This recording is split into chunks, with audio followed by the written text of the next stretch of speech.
জামাতে ইসলামের সাবেক আমির গোলাম আজমের ছেলে ব্রিগেডিয়ার জেনারেল আমান আজমির বরখাস্তের তার সে আদেশ প্রত্যাহার করা হয়েছে। আন্তঃবাহিনী জনসংযোগ অধিদপ্তর আইএসপিআর তারা একটা বিজ্ঞপ্তি পাঠিয়ে এটা জানিয়েছে। আমান আজমি 2009 সালে তাকে বাধ্যতামূলক অবসরে পাঠানো হয়েছিল এবং আপনারা জানেন যে তার অনেকদিন দীর্ঘদিন খোঁজ খবর ছিল না। তিনি আয়নাঘরে ছিলেন, সেই কুখ্যাত আয়নাঘর, এবং সেখান থেকে তিনি এখন তার চাকরি ফেরত পেলেন। এই খবরের বিশেষত্ব এবং গুরুত্ব আছে বলেই বাংলাদেশের সমস্ত পত্রপত্রিকা সেটা তাদের অনলাইন ভার্সনে সেটি প্রকাশ করেছে। আমি মূল প্রসঙ্গ সেটা নয়, মূল প্রসঙ্গ বলছিলাম বিএনপির ঘাড়ের উপর জামাতে ইসলামী নিঃশ্বাস ফেলছে কিনা। দেখেন, একটা রূপকল্প চিন্তা করেন, ধরেন বাংলাদেশে শাসন ক্ষমতা এসছে জামাতে ইসলামী, এবং আসার পরে এই যে হাটে ঘাটে মাঠে এখন চাঁদাবাজি, ব্যবসায়ীদের চাঁদাবাজি, খুন খারাপি, রাহাজানি, অন্যকে মারা প্লাস নিজেদের মধ্যে নিজেরা মারামারি করে করা, যেটা বিএনপি এবং ছাত্রদল যুবদলে এখন হচ্ছে, স্বেচ্ছাসেবক দলে হচ্ছে, এবং সবাই শুধু খাই খাই খাই খাই, মুখে যারা বলছে যে এই খাই খাই পার্টি ফিরাতে হবে, তারাও তলে তলে খাই খাইয়ের চিন্তায় আছে কিনা, এবং নিজে হয়তো প্রতিযোগিতায় এখনও পাচ্ছে না, টেন্ডার দিয়ে টেন্ডার পাচ্ছে না, এই জায়গায় দখলদারিত্ব করতে গিয়ে পারছে না, তারা একটু মুখে বলে এই সব লুটে পড়ে হেঁটেছে, ঠেকানো যাচ্ছে না, সর্বনাশ করে ফেলতেছে দলে। তো ভেতরে ভেতরে অন্তরে জায়গা যে আমারটা এখন কিভাবে নিতে পারি। ক্ষমতায় যায়নি, ইলেকশনের আওয়াজ নেই, দলের হাইকমান্ড নীতি নির্ধারকরা হাতে পায়ে ধরছে এই খাই খাই পার্টি, দলের নীতি নির্ধারক হাইকমান্ড ভাবছে, নড়ে পড়ে বসেছে যে আদতে কি বিএনপিকে কেউ ক্ষমতা থেকে দূরে রাখতে চায় কিনা, বিএনপিকে কেউ ভাঙতে চায় কিনা, মক্কা দিল্লি বহুদূর। সেই জায়গায় আপনার এখন সামলানোর কোনো জায়গা, মানে হিমশিম খাওয়া একটা অবস্থা।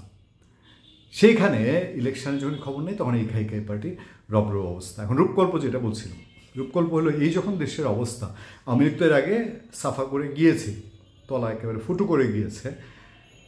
ধরেন জামাতে ইসলামী ক্ষমতা এসছে, চাঁদাবাজি নেই, দখলদারিত্ব নেই, আইনের মতো চলছে, এই জামাত ক্ষমতায় এসে খুঁজে খুঁজে আওয়ামী লীগ বের করে না, যে যার মতো চলতে দেখ, ন্যায় বিচার যেভাবে চলবে, আওয়ামী লীগ অপরাধ করলে দেশের আইন অনুযায়ী সেখানে বিচার হবে, এবং প্রয়োজনে বাংলাদেশের আইন আরও আপডেট হবে, আরও আধুনিকায়ন হবে, আরও বাস্তবসম্মত হবে। খুব সুন্দরভাবে দেশ চলছে। ব্যাংকের এসব লুটপাট ভংবাং এগুলা মোটামুটি থেমে গেছে, মানুষ নিঃশ্বাস নিতে পারছে, জিনিসপত্রের দাম কমে এসছে, নাগালের মধ্যে এসছে, মানুষ 3 বেলা নিশ্চিন্তে খেতে পারছে, মাসটা নিয়ে প্রতি মুহূর্তে টেনশন করতে হচ্ছে না। তখন পরিস্থিতিটা কেমন হবে? আদতে আমি জামাতের কথা বলছি, কিন্তু এইরকম একটা শক্তিকে বাংলাদেশের মানুষ খুঁজছে কিনা, আমি যেটা জামাত ইসলামী এখন বুঝে গেছে, এবং বুঝে গেছে গিয়েই জামাতের এখন প্রধান প্রতিদ্বন্দ্বী কি বিএনপি, বা বিএনপি কি মনে করে তাদের বাড়া ভাতে ছাই দেওয়ার জন্য আওয়ামী লীগ তো দেশে নাই, সব চম্পট, তাহলে জামাতই এখন একমাত্র চ্যালেঞ্জ, এরকম কি? আমি জামাত নেতাদের বক্তব্যগুলো গত কয়েকদিনের বক্তব্য আপনারা যদি দেখেন, তারা সরাসরি বিএনপির নাম মুখে নেয় না, কিন্তু কাকে ইঙ্গিত করে বুঝে আক্কেলমানকে নিয়ে ইশারাই কাফি। জামাতের আমির ডক্টর শফিকুর রহমান, আমরা গত কয়েকদিন ধরে তার সম্পর্কে আপনাদেরকে বলেছি, এবং প্রায় প্রতিনিয়ত জামাত নিয়ে আমাদের কন্টেন্ট করতে হয়। এই বোধহয় আমরা 4-5 বছর ধরে রেগুলারলি ব্লগিংয়ের কাজ করছি, রেগুলার সিরিয়াস সাংবাদিকতার পাশাপাশি এত কন্টেন্ট জামাতকে নিয়ে আমাদেরকে করতে হয়েছে না, কিন্তু দিন কিছু বদল হয়েছে কি, বা সিচুয়েশন বাস্তবতা এমন কিছু তৈরি হয়েছে যে জামাতকে নিয়ে এখন আর আলোচনার বাইরে রাখার জায়গা নেই। যশোরের একটা অনুষ্ঠানে জামাতের আমির তিনি আবার এই কথাটা মনে করিয়ে দিয়েছেন।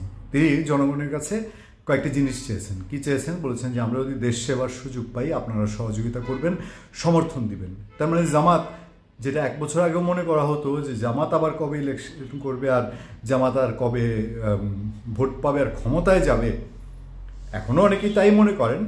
মনে করার যথেষ্ট যৌক্তিক কারণ আছে, কারণ বাংলাদেশে আসন ভিত্তিক ভোটে জামাত ক্ষমতায় যাবে সেই বাস্তবতা কতটুকু তৈরি হয়েছে আমি ঠিক জানি না, এটা এত বড় বিশেষজ্ঞ নিজেকে দাবি করি না। তবে জামাতের আমিরের যে বডি ল্যাঙ্গুয়েজ ডেলিভারি, সেখানে তারা যে এখন ক্ষমতার রাজনীতি করছেন, ক্ষমতায় যাওয়ার, এটা মোটামুটি স্পষ্ট কিনা। আমি এতে দোষের কিছু দেখি না, যে কোনো রাজনৈতিক দলই ক্ষমতায় যাওয়ার জন্য রাজনীতি করবেন, তবে পরিপ্রেক্ষিত, ধরেন কল্যাণ পার্টির প্রধান বা ওই যে জোনায়েদ সাকির দল অথবা নুরুল হক নুরের দল যদি মনে করে এই ইলেকশনে তারা ক্ষমতায় যাবে, আপনি আমি সবাই একজন আরেকজনকে হয়তো পাগল বলতে পারি, কিন্তু জামাতের ক্ষেত্রে এখন এটা বলতে গেলে একটু ঠেকবেন কিনা। আর ঠেকতে গেলে আপনাকে মাথায় রাখতে হবে বিএনপির কথা, যে তাহলে বিএনপিকে টেক্কা দিয়ে যেতে হবে।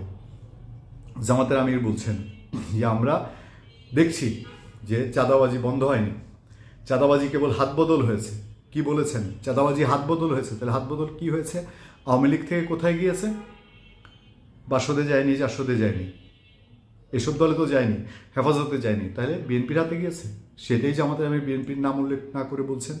তাহলে তারা সেটা ভালোভাবে নিচ্ছেন না। ভালোভাবে নিচ্ছেন না মানে জামাত এখন যে ডেলিভারিগুলো দিচ্ছে, এই ডেলিভারি দেখবেন নতুন যে রাজনৈতিক দল হচ্ছে না, তাদের নেতারা সেটা বলছেন। দেখবেন যে বৈষম্যবিরোধী ছাত্র আন্দোলনের নেতারা এটা বলছেন।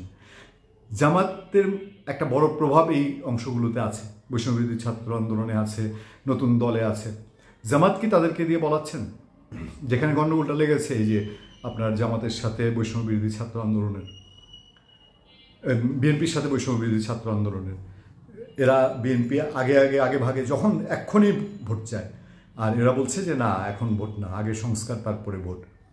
তো এখন তাদেরকে যদি বলায়, আর জামাত যখন এই কথাগুলো এখন সামনে নিয়ে আসবে, চাঁদাবাজির পরিবর্তন হয়েছে, চাঁদাবাজি বিএনপি করছে, তাহলে আমরা কি এই সিদ্ধান্তে যেতে পারি কি না যে জামাতকে সামনের দিনে, বিএনপিকে সামনের দিনে চ্যালেঞ্জ করার শক্তি হিসাবে জামাত নিজেকে নিজে তৈরি করছে? এবং এই ইলেকশনে যা দেখার, যাতে এই আগামী 2-4-6 মাস 1 বছরের মধ্যেই দেখে নেবে কিনা জামাত বিএনপি প্রতিদ্বন্দ্বিতা করছে এরকম একটা সিচুয়েশন। এবং এই প্রতিদ্বন্দ্বিতা শুধুমাত্র যদি ভোটে থাকে আমরা সুখী, কোনো সমস্যা নেই। কিন্তু ভোটের বাইরে জামাতের মাসল পাওয়ার সম্পর্কে, টেকনিক সম্পর্কে আপনাদের ধারণা আছে, বিএনপিরও আছে। এটা যদি অন্য কোনো লাইনে যায়, যেটা এর আগে ছাত্রদল শিবির অনেক হয়েছে, শিবির বহু ছাত্রদল নেতাকে হত্যা করেছে বলে অভিযোগ আছে, আবার ছাত্রদলও বহু শিবির নেতাকে হত্যা করেছে বলে অভিযোগ আছে, বিশেষ করে রাজশাহী এবং জাহাঙ্গীরনগর ইউনিভার্সিটি। সেই দিকে যদি যায় তাহলে নিশ্চয়ই চিন্তার কথা।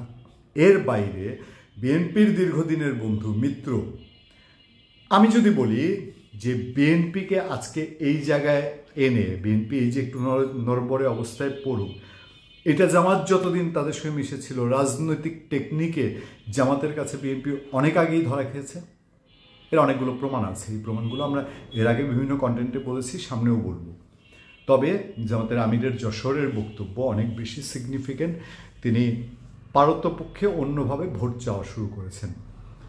এই যে মানুষের সমর্থন চাই, সহযোগিতা চাই, ভালোবাসা চাই, আমরা দেশ চালালে দেশে দুর্নীতি, চাঁদাবাজি, দখলদারিত্ব এগুলো থাকবে না, এই বিষয়গুলো নির্বাচনী বক্তৃতার অংশ। এবং জামাতের যেদিকেই জামাতের আমির যাচ্ছেন সেদিকেই তিনি একটা নাড়া দেওয়ার চেষ্টা করছেন।